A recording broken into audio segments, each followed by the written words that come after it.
going on, guys? This is Connor Hansen from Performance Training. Got another question here from one of our viewers, Alex. He says, I broke my big toe playing football with some homies. I don't know if I like that word, homies. A few months ago, and so I took some time off from the gym, but a week ago when I went back, my toe was fine, but now my knee hurts. What should I do to fix this?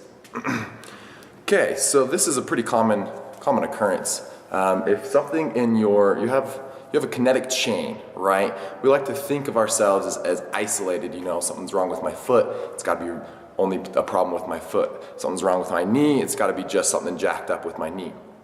But the truth of the matter is everything affects everything in your body, right? You've got a tight ankles, that's going to result in a messed up knee, which will then travel to your hips. And then you got hip problems, you're going to have back problems. You have back problems, you're going to have neck problems. And then you're going to start getting headaches, and your jaw's going to be clicking, and you know all of these things. It just travels up, and it also travels down. You know, you got a bad hips, it's going to affect your knees, it's going to affect your ankles.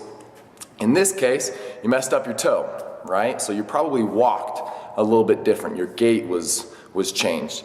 You maybe walked on the outside of your foot to kind of keep that toe off the ground.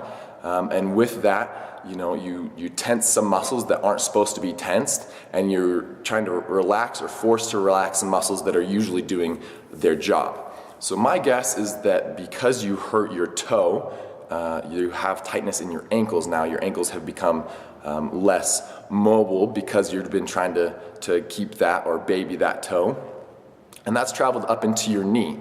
My guess is that if you leave this unchanged, or if you don't fix this problem, you're going to have hip pain, and that's going to cause you to have back pain as well. So what I would recommend is taking a lacrosse ball and rolling the bottom of your foot. You know, there's probably some knots in there, there's some tension in there. Taking a lacrosse ball or a baseball or any type of myofascial release ball and attacking that fascia under your foot.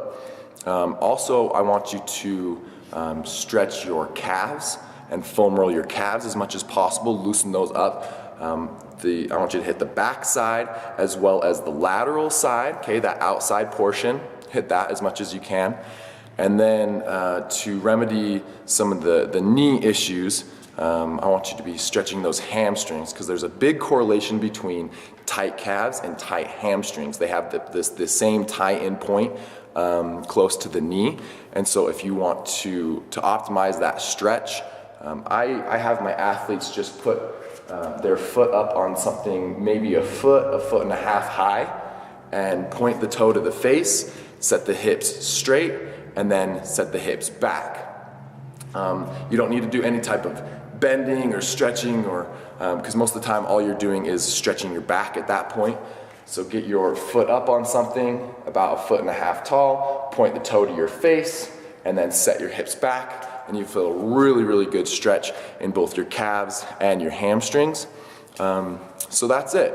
You know, fix the problem in your foot most of all, and in your ankle, and then stretch the muscles that tie into the knee as much as possible, and also be really consistent with that. You know, one time is not gonna make a huge difference, but if you are continually doing it twice, 3 times, or maybe 4 times a day, it will really fix that knee.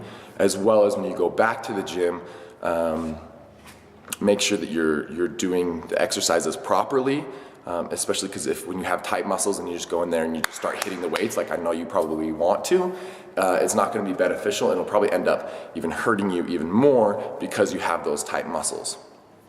Also, the last thing real quick is pay attention to the way that you walk. Make sure that you're getting good plantar flexion, which is where you put that foot down. And then when you're walking through, make sure that you're pointing that toe as you're going through, that you're getting that full range of motion when you're walking, and so that you're not going on one way or the other. That further facilitates that problem. You may need to just spend a good amount of time just walking to get that full range of motion and to get all those muscles working correctly, just so that this doesn't keep happening in the future. Because if you have a problem, I broke my shoulder blade a few years back, and I didn't do the proper rehab, and so to this day, it's been 6 years maybe. I did it on a scouting trip.